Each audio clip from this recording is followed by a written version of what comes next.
You're listening to Suburban Happy Hour with Anne-Marie. And Julia. And Marcus. The podcast where we make delicious cocktails. Or mocktails. And talk about everything under the sun. Because the best conversations happen at happy hour.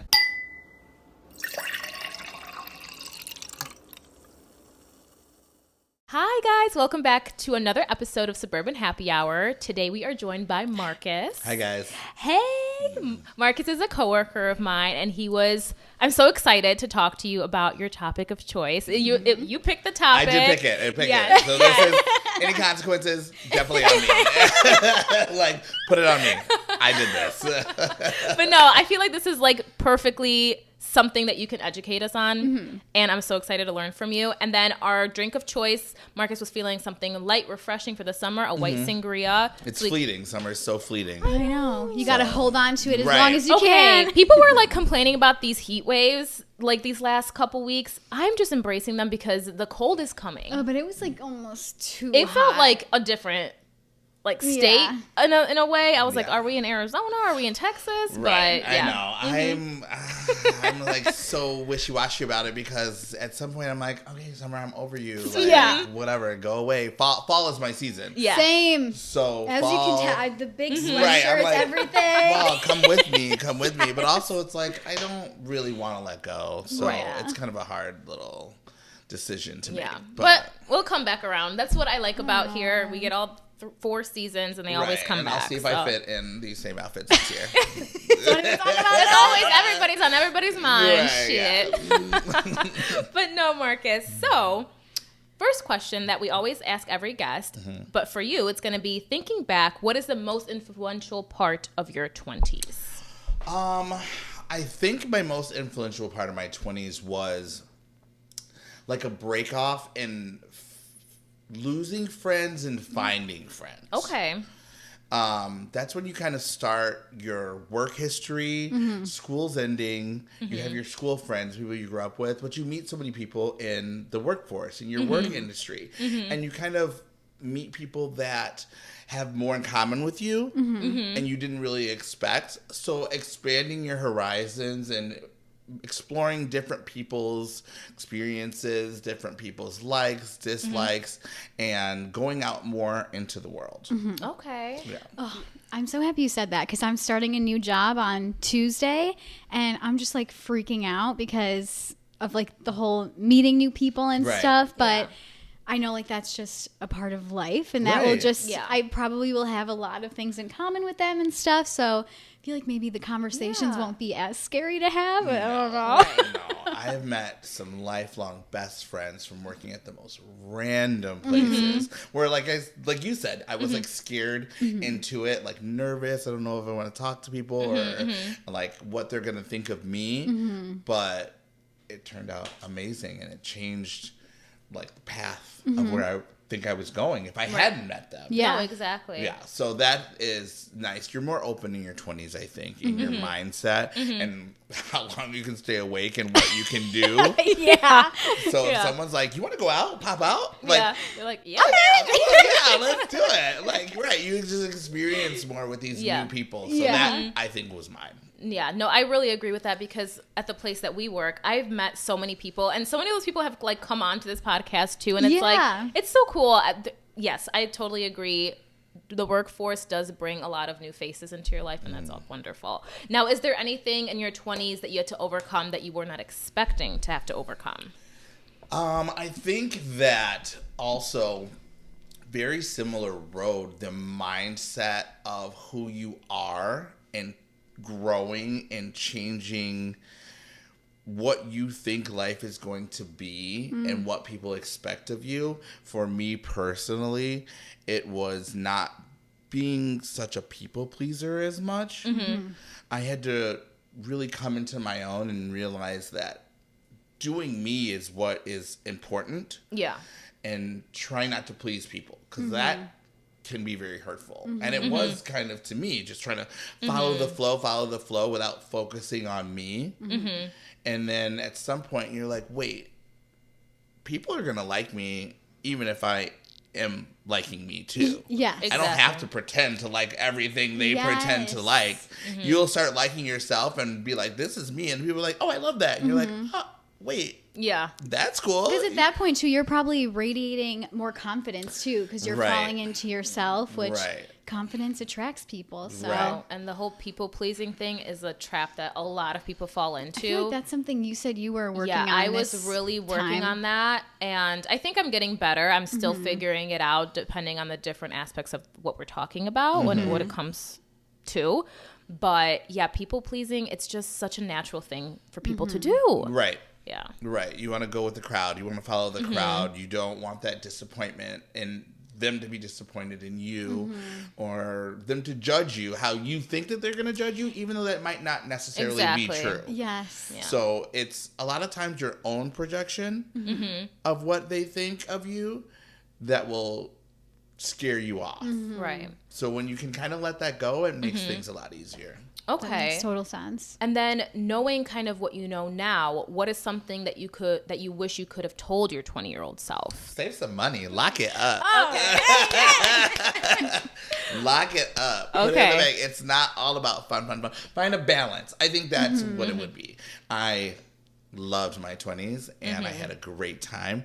And I have so many stories, so many experiences, like more than a barrel full. But also, if I would have just toned it down maybe a couple times, a couple weekends, I didn't always have to be yes. There could have been a couple no's sprinkled in there too. So balance, I think. Find a balance of going out, having fun, enjoying your youth, but also setting yourself up for a successful future. Got it. That's very important. Yes. That's good to know. Yeah, that's like refreshing to hear because we've only had people like going through their 20s in this podcast, and like recently, stop. You don't look old. No, one of our friends was just like, money doesn't matter, like experience it, but it's so good to hear like. Like experience your 20s, but also make sure you're setting yourself up for the future. Right. Yeah, that's super important. And if nobody else is teaching you, kind of try to teach yourself about things like APRs, financing, Roth IRAs, all those words and terms you hear these old people are throwing around that you don't understand. Yeah. Google it. Yeah. And see how it'll affect you later and see what little you can do, so little in your 20s that you can do that will amass such a great amount in your future. Okay. So you don't have to be like me on the computer tonight Not at all. You can do a very minimal amount early that probably won't even affect your going out. You're going to have fun and things like that. Because you were going to spend that at Taco Bell at 3 in the morning anyway. Yeah. Exactly. That's a great way to put it. So you won't even miss it. And then before you realize it, you're like, whoa, that's actually helped me in the future do things that you realize later, whether it be property, whether it be financing, whether it's retirement. Right. Those kind of things will help you in the future, and then you'll have done both. Enjoyed that time and also set yourself up for success. That's some really good advice. Thank you. Yes, thank you. Yeah. Like and I said, it's like I'm these things you today. you don't think about that like when I'm 50, 60 years old. I'm not thinking about that. I'm trying to live in the moment, but it's like you do in some aspects have to think of the future. Yeah. So, yeah. All right. Well, that was that. Now we're getting into the juicy stuff. So, topic of choice is sexuality. So, Marcus, how did you first begin to understand and explore your own sexuality? Oh, it's such a loaded question because it's confusing. When you're little, depending on who you are, I guess I can't speak for everyone else's experiences. You like somebody. Like, I like that innocent little like. Yeah. And I remember liking multiple people. Okay. Of multiple genders. And that could have been I want to be a friend, or I want to be next to you all the time, or I really enjoy your company. But you like those people. And that's pretty much everybody, I could say. But then you grow older, and then you realize, oh, I really like this person. Puberty hits like a brick. Right. And you could really like this person for whoever they are, and this person for whoever they are. And then I think we'll go into it later, but depending on who you are, society, how you were raised, or things like that, it might help you or hurt you navigate how your feelings are.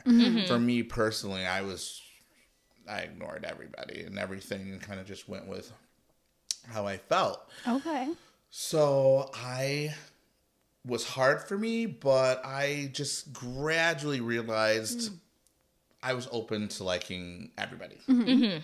Like, and then when it became sexually, I think I was pressured by influences of the people around me, like the kids around me or groups. Like I said, when you're a yes person and you want to prove yourself to these kids, you want to be like, I did this too. So you try to please them by proving to them that you are following their societal norms. Got it. If that makes any sense. Yeah. How did you overcome those like specific pressures that were put on? Oh, that took a long time. Also with me navigating my own happiness, but I think I succumbed a lot to just trying to people please everybody and doing what I thought would make other people happy without focusing on what I was happy with. And then there was a time, I think probably 18, 19, where that thread is very thin and it snapped. And I was like, I think I should just kind of figure out what I want for me. Okay. Yeah. So it was definitely a gradual thing. It wasn't like no. It was a build up. Yeah, okay. It was a gradual thing, and I did a lot of navigation on either side, and I wasn't displeased with either side. I wasn't sure about either side of my sexuality or where I wanted to go. It wasn't like a snap decision. It was very much me figuring out, wading the waters, seeing what felt best to me, trying this, trying that, testing things to see what felt best for me. Okay. Yeah. That makes sense. This might be too personal, so it's fine if you don't want to answer. But when you finally like came to that realization, did you voice that to your friends and family, or did you just kind of like, did they already know, or how did you go about that? So I don't think I've ever actually voiced it. Okay. In like to anybody really. Most of the times I let people just assume like what they want about who I am. If you were to ask me, then I would tell you like how I feel. I think for me personally, I would say that I'm open to love. I'm open to anything. I don't like to put myself on a narrow path. Now, have I focused on one side of sexuality or a gender, which has been yes. I don't find myself to be completely focused on that. Okay. But have I, over time, yes, I have.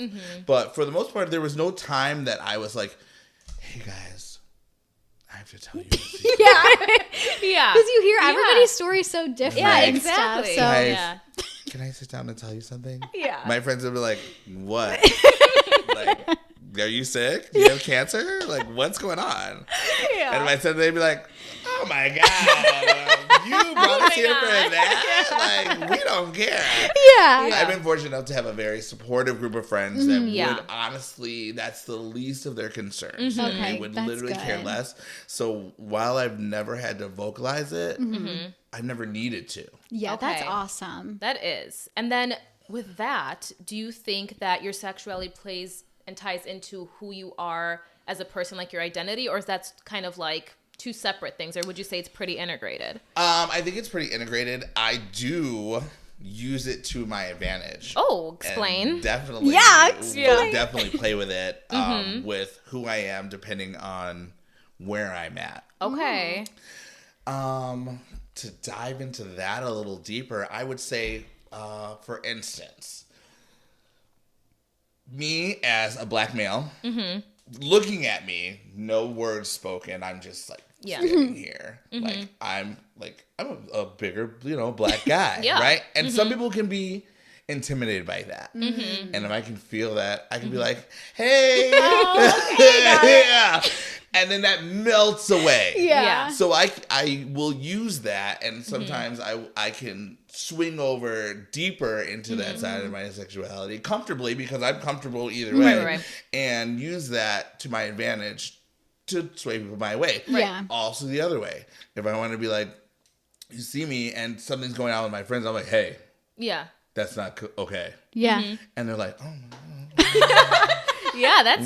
That's kind of nice though. Yeah. So I will use it because I understand both sides to my advantage that way. And then also it just works with who I'm attracted to. Okay. Yeah. So I can, meld both ways. That's kind of nice. Yeah. And I think it's important, like you're saying, that you know who you are. Right. And like somebody who might be a little bit confused, it could also be detrimental to the person that they're approaching to. But because you know who you are comfortable, that it's like, I love that for you. You know? Right. Yeah. Like, I know that I'm playing this character. Right. Or I'm myself, but more of a version of myself than I would be, say, normally at home. Right. That makes sense. Yeah. Have you ever encountered any of those like stereotypes or stigmas around your sexuality? Of course I have. There's just people that, of course, don't like people that are homosexual. I've encountered it. There's also homosexual people that are offended by like gay people or straight people, that are like, oh, these straight people are in our club and made our area. This is for us. I've experienced both sides of it. I think one of the biggest things that you experience with someone who has definitely delved into both sides and is open with their sexuality either way is the stigma that you can't have that. That you have to choose one way or other. You're either homosexual or you're heterosexual. Oh, I see. Yeah. Okay. I think like the term bisexual is such a controversial term. Right. And one way that it's extremely controversial is saying a bisexual male. Because there's a stereotype that men are strong, men are protectors or something. And I usually experience where if a man were to get into a relationship with a woman and say you've been with this woman for a decent amount of time and you maybe have had sexual encounters and the whole bit, it's been we're kind of in a relationship. Right. And he goes, hey, I kind of have something to tell you. And she's like, what is it? I want to be honest with you about my past relationships. I've been with a man. My past relationship was with a man. I dated a man. More times than not, it's going to be like, so you're gay. Yeah. Yeah. That's so true. And it's like, no, I'm not. Like, I love you now. I just wanted to be honest about my previous relationship. Be like, no, it's fine. You're gay. I'm glad you're telling me that you're gay. It's like no, that's not what I'm trying to say to you. Yeah. But more times than not, that would probably be the reaction. The girl would be like, he likes men. No. But if it was vice versa, and a girl was dating a guy, and they had the same sexual encounters together, and she's like, hey, I need to tell you something. My last relationship, I dated a girl. You'd be like, okay. All right. Yeah, that's so true. So you're bi. Yeah. So you're bi. Right. So you're bisexual. And she'd be like, well, yeah. I'd be like, okay, well, that's cool. You like girls and guys. So there's a stigma to that as well. A very strong stigma. There is. Okay. How have you overcome that? Stick to dudes. No. Yeah. I don't know if there's a way that's something that society is working on and it has gotten better. Yeah. And like I said, I do kind of understand based on what has been put into our brains about what a man is compared to what a woman is and a man's role and a woman's role. I understand why you grow up and you see it in TV and you see it in your lives, why that is an automatic thing that you would perceive right if a man told you that. Yeah.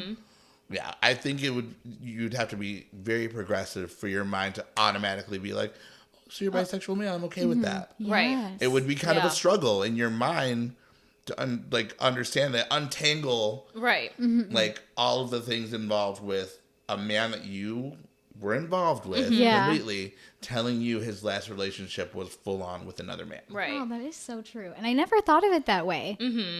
So that's so interesting. No, but I think that's a really good segue into the next question. About how you were saying how men and women and just society and how progressive you are. But I'm just going to read this verbatim here.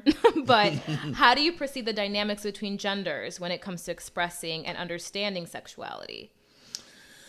I think women are much better. Women are much more fluid. Women are born caretakers, more empathetic, sympathetic by nature, loving, not excluding men. I'm not saying men aren't like that. Yeah. Right. But I think like on a natural level, like that's what a female. Right.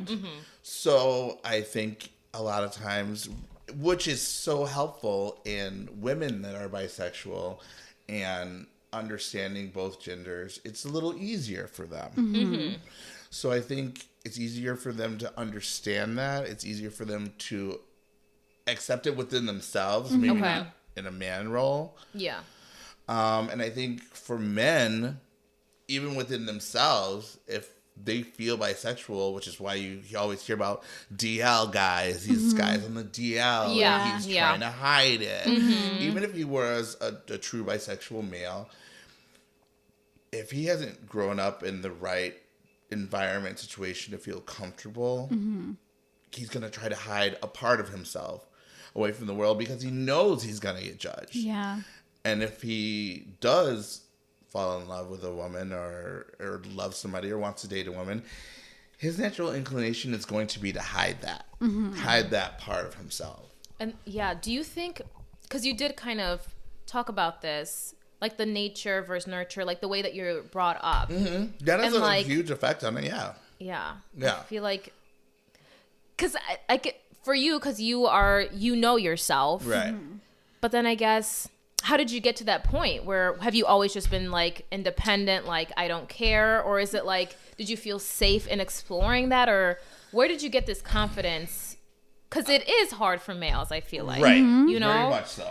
I think for me, not like I'm some kind of enigma, you just have to one day take that step. Right. And that step is so hard.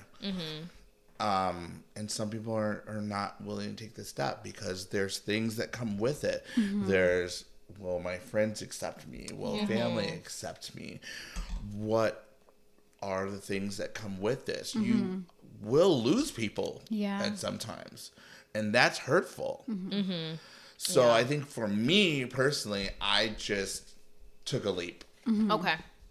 I took a leap, and there was some rebuilding. Got it. That needed to be done, and it wasn't easy.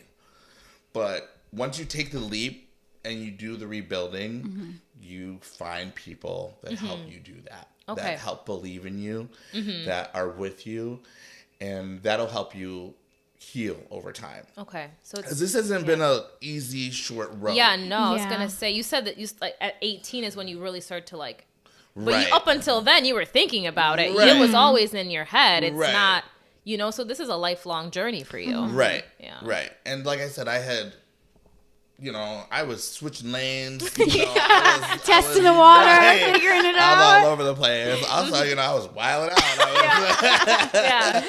Right. I was, enjoying my 20s. 20s were a good time. Okay. Very much so, right? But all in that time, I had taken that leap, and I found people that supported me. Got it.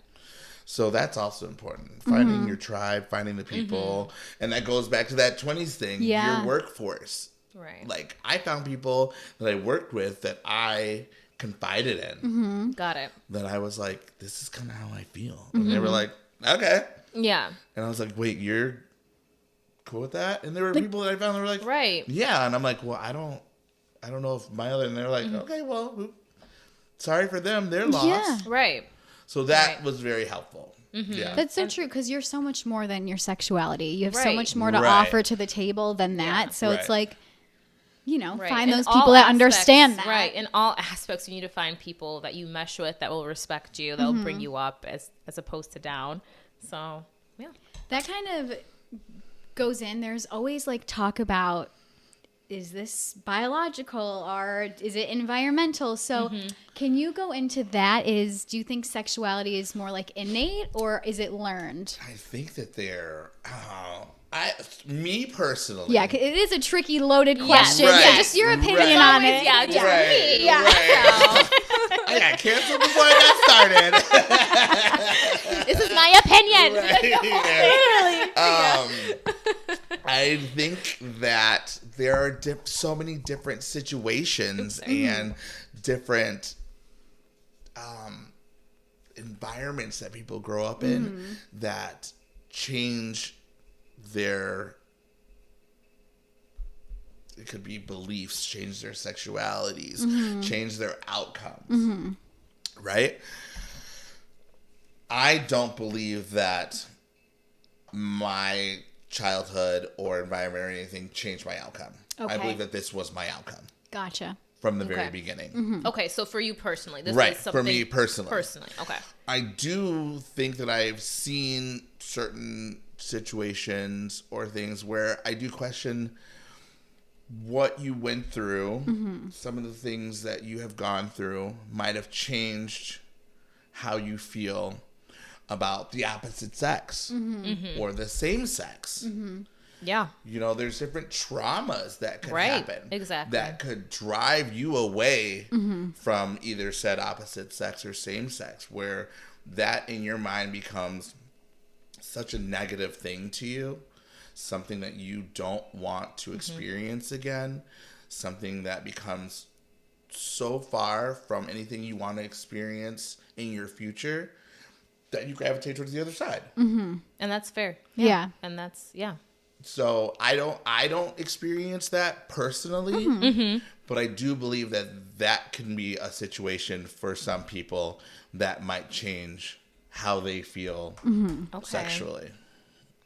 No, that makes a lot of sense because trauma is a big thing. Right. You know? Right. Yeah, that might turn you off from...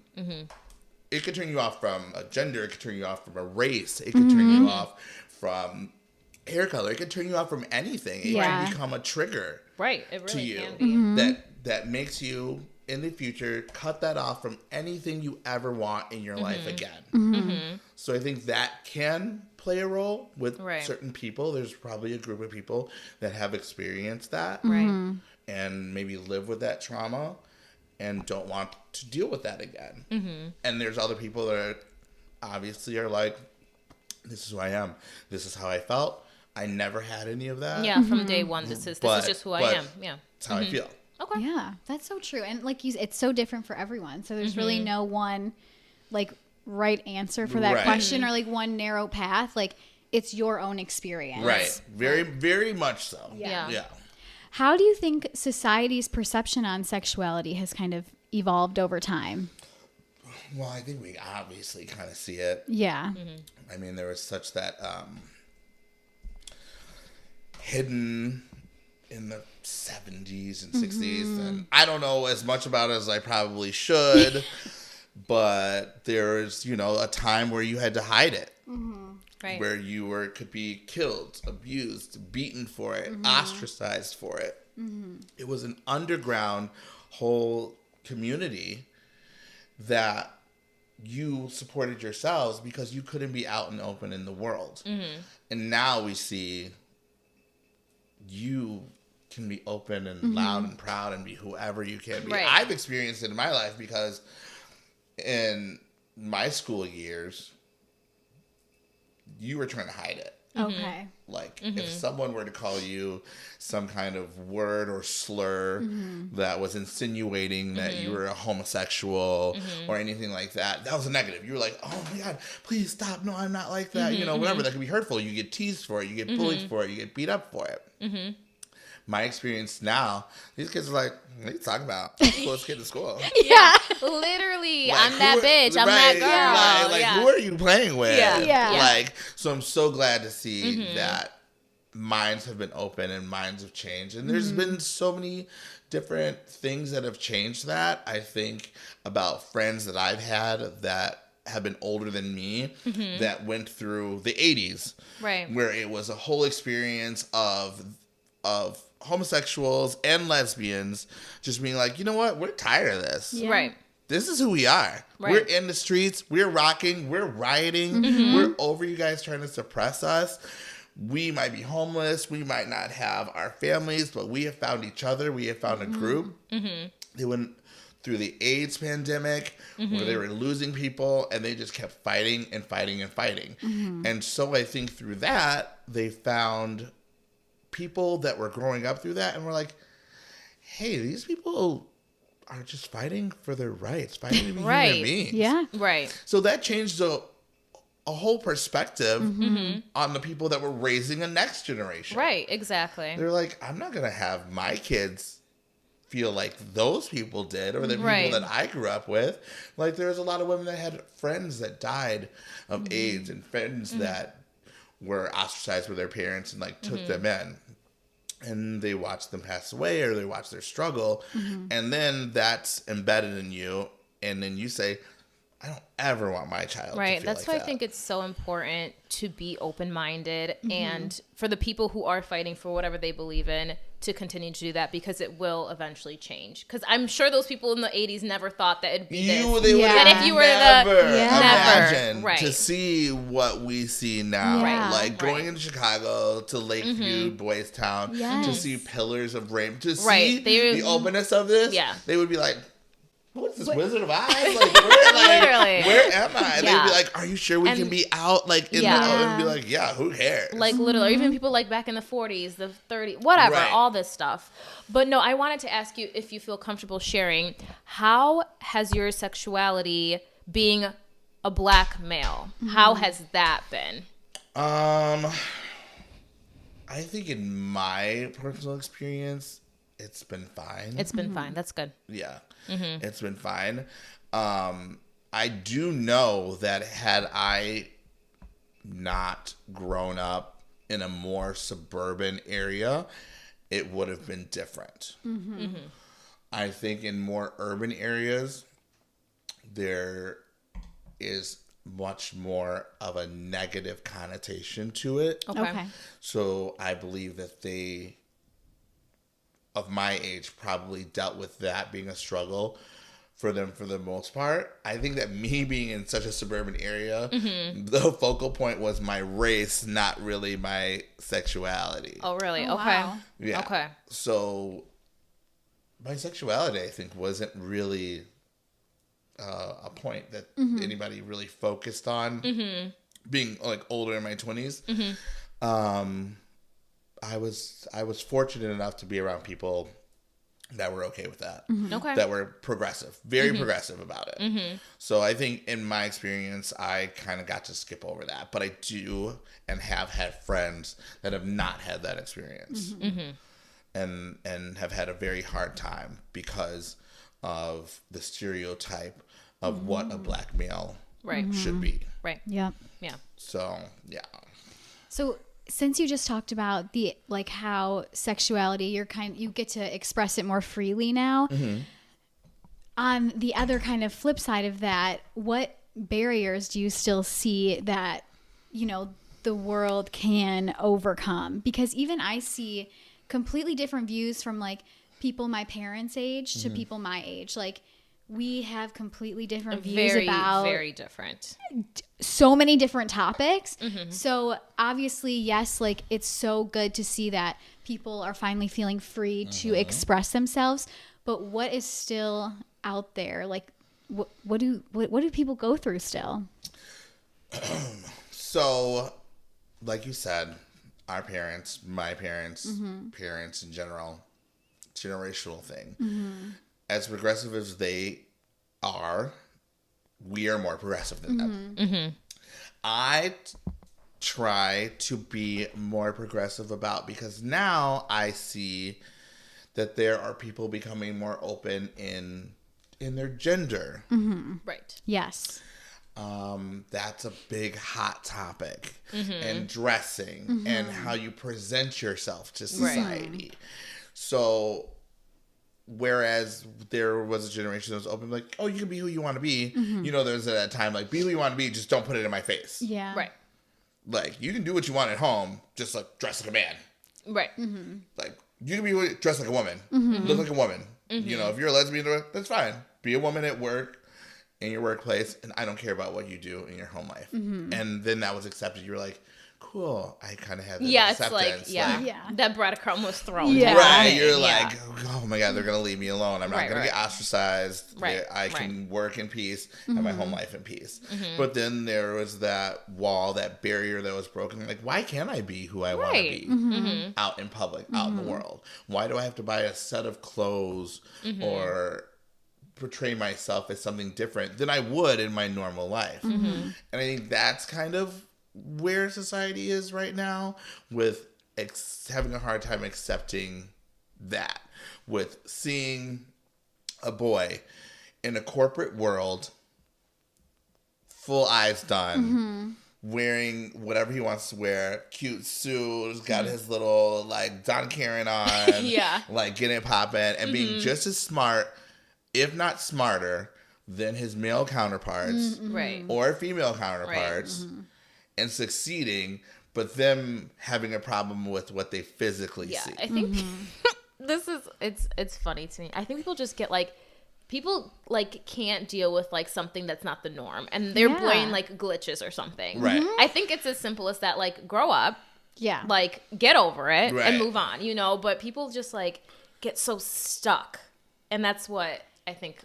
It has to do with like those labels. I feel it's the labels. So, like, get over the label. Right. You know. And I just, with who I am, I try to educate myself on all these different things, because I'm old and I find myself with my little cane. And I'm like, what's the IA and LGBTQIA? Like, I'm researching and Googling. I don't want to be caught behind and caught in the labels. I want to know, and I want to respect all these things. But then I find people that just like stop trying. I always go back to like, why was everybody so worried that Ariel was black? Literally, why are you so pressed? Like, I was just like, is that, if you're pressed about that, I know damn well that you have a problem with someone coming into your office dressed however they want to be dressed, gender bending, ambiguous, having their own life, doing their job and minding their business, and you were just like thrown on the floor about it. Like, that is so true, though. You just can't believe it. Yeah. And it had no effect on you. No, literally. And it's literally that dramatic. Like, somebody will just walk into a place looking outside of the norm, and everybody's like, what is going on? Right. Like, not in my Kohl's. Like, what? Like, it's so crazy. It really is. Like, mind your business. Like, literally, it's so easy to stay in your lane and mind your fucking business. Right. Because those people just walked in. They said nothing. They didn't even look your way. They're and like, you're immediately know exactly like, what they're going for. Yeah. And they don't want, and you weren't even on their radar. Right. They didn't even see you. Yeah, literally back to Halle Berry. She doesn't know you exist. Like, you are irrelevant. I'm so sorry. Like, and oh people my God. God. So I think that is something that I hope society becomes more open to, or minding your business, letting everybody do their own individual things. Like, I don't need to tell somebody who they are, what they are. I was like, if this is what you are as a person and your individuality, I respect it. Yeah. That's cool. And that's how it should be. I see videos all the time on social media of like people filming other people out in public, and they're like, you can't look like this. You can't do that. Why are you? It's like, okay, shut the fuck up. Like, literally. These people have their own opinions, have their own lives, can do whatever the hell they want. Like, no, it's crazy. Like, why are you so pressed about it? Like, but this goes into my next question. Is like, as I'm reading this question, is how do labels help or hinder our understanding of sexual identity? I think labels need to like kind of go in a way. But what is your take on that? Hot take. Okay. Don't get me canceled. I just started. No, I'm just kidding. I think that labels are a crutch and they help you begin to understand who a person is, but realize that they're just that. That there's also a level of individuality with someone. Like if you needed to begin to open your mind to who somebody is, and that helps you, okay. But understand that person is an individual in their own. If you want to say lesbian, and that helps you understand that this female is attracted to other females, then fine. I don't think everybody should necessarily need every other term after that, because I don't need lesbian, haka chaka, blender, Kawasaki, like KitchenAid. Right. To know that you're Julia. Yeah. No. You're Julia. That's so true. That's such a good way to put it. Yeah, that should be the end of it. But if it helps people in the beginning, I think it's helpful to generalize. It's like saying we're black. Right. What does that mean? Right. What does that mean? There's more to it. Yeah. Right. But if okay. you want a little general, like That's fine. like you want a basic Yeah. stamp of it, I'm black. Right.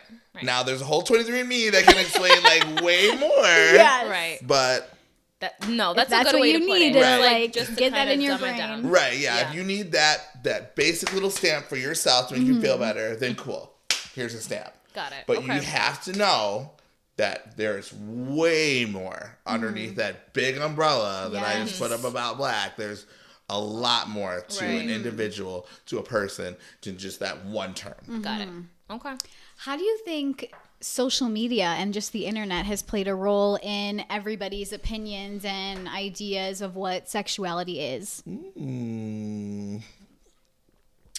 I think it's helpful. A little harmful. Can be harmful.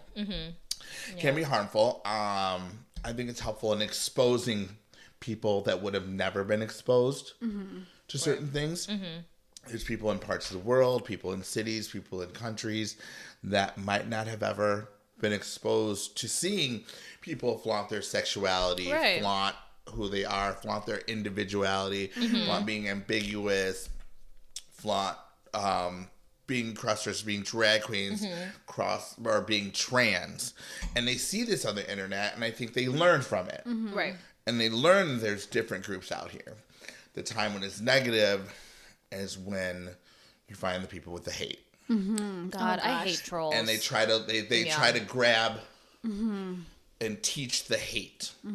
So that's when it becomes a negative. Yeah. When you are looking for groupings of people that you may not have encountered that help you hate. When you should have stayed in your trailer. Yeah, that's what I was and about to say. hated by yourself. Yes. Yeah. Right. We always bring that up about just like the internet trolls or whatever. It's funny to see how much you're willing to say like behind a screen and like who like. I mean, I know some people will come up to you like in person. Yeah, and I have more respect for those people than the fucking internet trolls. I think I'm too large for people to come up to me. Right, yeah. Exactly, so you won't have that problem. Right. So like but I on also the internet, wish like if someone were to say something to me on the internet, I'd be like, yeah. Oh, that's you? Yeah. That's funny. Yeah. You're funny. Yeah.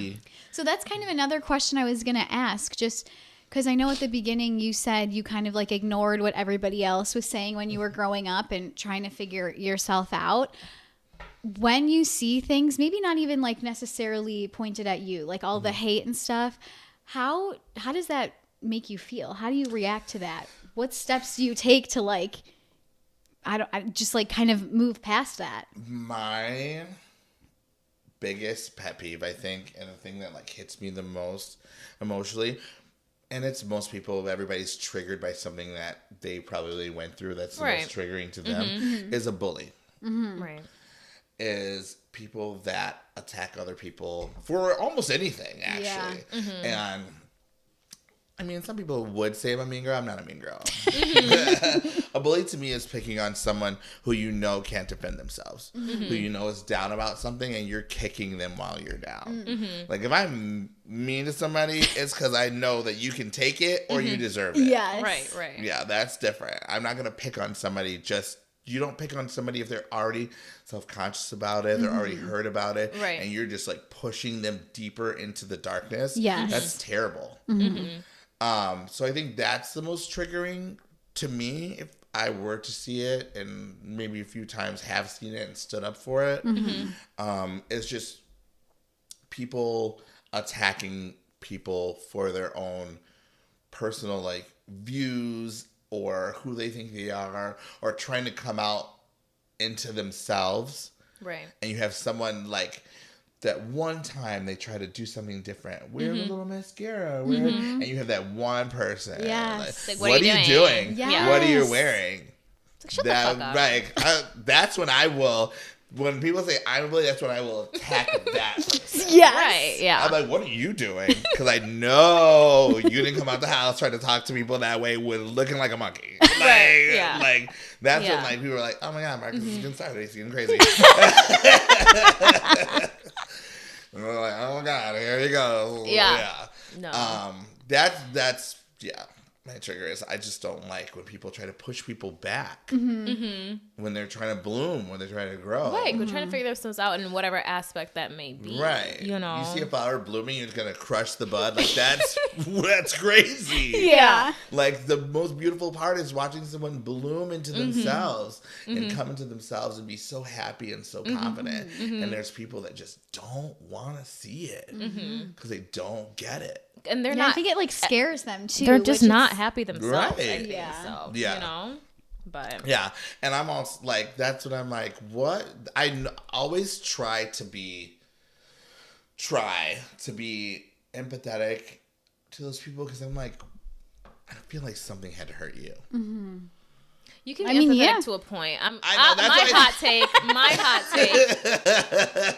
Sometimes I don't feel bad for you because you can, as depending on how old you are. If you're a child, I get it. If you're like 25 and still a fucking dick, I'm sorry. Okay, but there's still a lot of learning to be done, I think. Okay, maybe 30. At that point, if you're still an asshole, you're the problem. That's the thing. Hot take adjacent. Yeah. Some people need their ass stepped in. Some people need to get bitched out. This is what you say all the time. I have learned very valuable lessons about how I treat people, even of my own sexuality. Very open thing that I will say. One of my best friends a long time ago, when I was younger in my 20s, I would talk negatively about more open gay guys, and that was probably something I was more self-conscious about. I wasn't willing to be that open, and I was probably secretly jealous of how open they were to wear makeup, wear mascara, which I later on said I'll put a lash on now. But I would talk negatively about them. And I was being nasty. And I had one of my best friends pull me aside and literally step on my ass. And he was like, if you want to be nasty and ugly to other people, keep it to yourself. Stay home. Do that. Nobody wants to hear your nasty, ugly comments. Damn.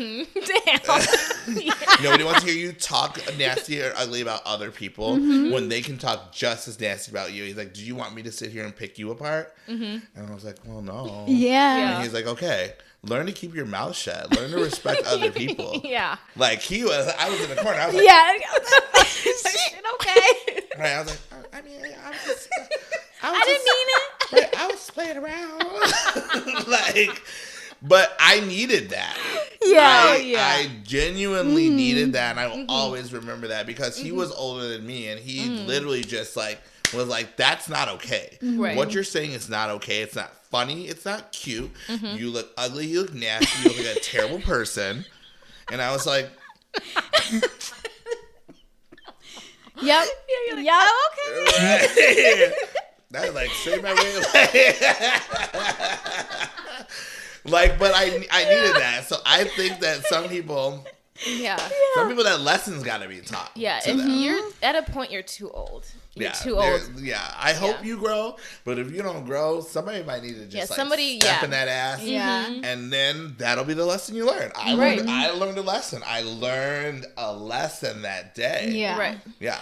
That's just like in any aspect of life too, not even just like the bullying or sexuality part of this. Like, I used to drink heavily, and when I would get like very mean, not like hitting, but like just the words that would come out of my mouth. And like, I'm pretty sure you did, and multiple other of my really good friends are like absolutely not. Like, that is not how you talk to me. That's not how you talk to other people. And I really, like you said, they stomped on my ass. I was like, okay, like, maybe I should look into this. Maybe I should be sober.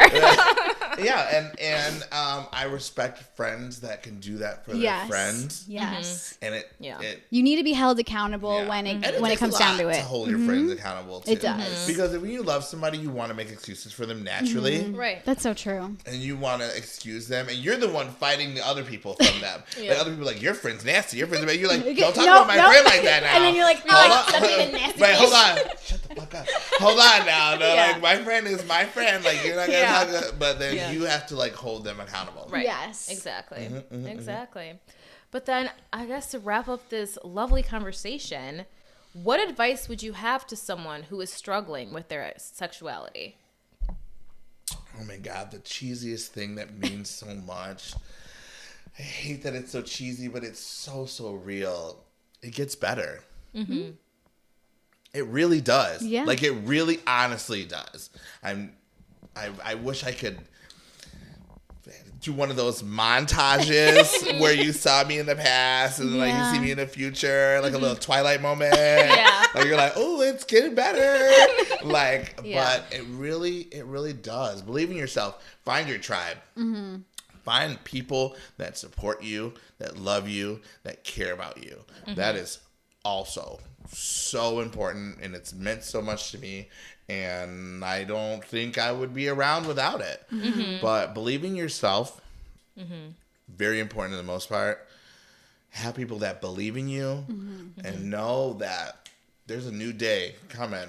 Watch Annie. The sun will come out tomorrow. Right. Like, I still need to watch Annie. I have not watched that. You've never seen it? No. Girl. I'm foreign. Like, I was born and raised here, but I'm so fucking foreign. Like, my mom, she was never into any of these, like, classics. My cousins helped me with The Sun Will Come Out. Like, I don't know if I would have even seen it either, but Annie. Little Orphan Annie. Mentally, she helped me too. I was that like, girl. Right. I was like, oh, she was homeless, poor, getting beat up. And then next thing you know, she was rich. I was like, oh my God. The sun really did come out tomorrow for you, girl. And then she brought all her friends with her. She was like, come on, girls, we rich now. And I was like, yes. Important thing is just to keep it rolling with your friends, with your crew, with your girls. One of y'all gonna be rich now. Just kidding. It's gotta happen. Right, yeah. But it honestly, it gets better, and it feels, and I've been there where it feels like it won't, where it feels. And when you're younger, and I know I'm older, but like younger, when any little thing is so like high school, oh my God. Please. Yeah. Everything was like the most damaging thing to you.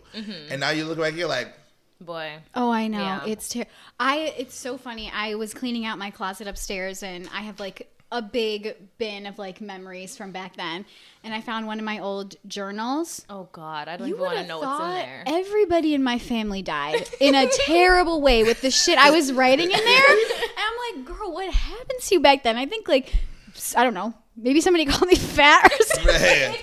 Or like somebody, like my boyfriend broke up with me or something like that. And you would think it was like a tragedy. For real. So and it not is to negate true. anybody's No, emotions. That's what I'm absolutely saying. It's not. like in that moment, that was your feeling, your Yes. truth. Those emotions are real. They are. And they deserve to be appreciated. Right. Never negate anybody's emotions, but just know that within the next day, there'll be new emotions. There'll be happiness. There'll be extreme happiness. There will be so many things that are worth appreciating and going through that this is not the soul ending moment. Yes. Right. Exactly. No, I love that. Yeah. That is so true. And I can, because that's so funny. And one of our episodes we were talking about in high school, it's like, God, I really thought so many things were the end of it. You just like constantly live in fight or flight. But when it's you're like, yes, as you grow, as you mature, not saying that Julia wasn't valid. She Right. was, but it's like. But you grow, you become a different person. Right. Yeah. Right. And look, if I went back in time, I would be like, 8th grade me, I'd be like, oh my God, baby, I know, it's terrible. You had the little high school dance breakup. This was, oh my God, the world is over. Yeah, literally. But 9th grade's coming, so you'll be okay. Yeah. Like, right? Like, yeah. it is, these things happen, and they make for a much better you. Yeah, that's what I was going to say. You have to like go through that and feel those emotions to be able to become even a better version of yourself in the long run and to be able to understand those emotions. Yeah, and laughing at them later is... it's gold. It's good. Like, It feels good and healing to be able to like look back and laugh at it. Laughing at them it's even better. Yeah. Because it's hilarious. You went, you did the high school thing. You were that shithead kid. Like, yeah. So funny. Yeah. So funny.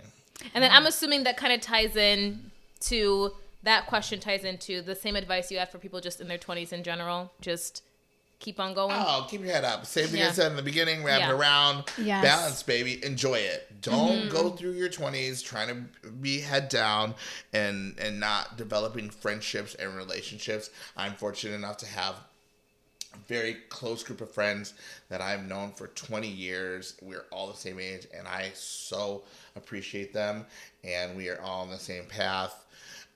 Some of them, their path is way cuter than mine. But hey, it's nice to watch them. Right. But I'm happy for them, and their balance was a little bit better than mine. Yeah. So also know that balance and do something little for yourself to put aside, set yourself up for success later, whether it be a little bit of schooling. Schooling doesn't have to be 4 years, 3 years. Take a class in something you like. Right. That's such good advice. Yeah. You don't have to speed through it. You don't have to succumb to societal norms. Yes. Do something that makes you happy, but that also invests in your future. I love that. You just popped. Oh, that was amazing. King Marcus right here. Thank you so much for coming on and talking on a topic that may be uncomfortable for others and to talk. That's just kind of where we are right now. But I'm so happy that you are living your true authentic self. And I think a lot of people can learn from you and really feel this episode and what you said. Good. I'm happy. If I can help anybody learn from my happiness or mistakes, that's awesome. Exactly. Don't be ugly. Yes. Don't be nasty. Don't be nasty. No, that goes in all aspects, though. Just don't be a troll. Yeah, oh my we don't God. do that. Be very demure, very mindful, very cutesy, fucking mindful. Right? Like Jules, do what Jules said. Oh my gosh. All right. Well, thank you so much again. Anytime. I knew it's gonna be a great one. You are so smart, and you've been through life, and I'm happy we got to learn from you. I know, and it was so nice meeting you. This is my first podcast I've ever done, so it was exciting. And hopefully many more for you. Yeah, right. Bring me back whenever you want. Pick a subject, I'll pick a subject. I'm ready. You got a gap to fill. I'm here. I'm up the street. So hey, perfect. Keep his number. I will. Got you in the roster. Hey, I'm in the roster now. All right, guys. Well, we will see you next week. Bye.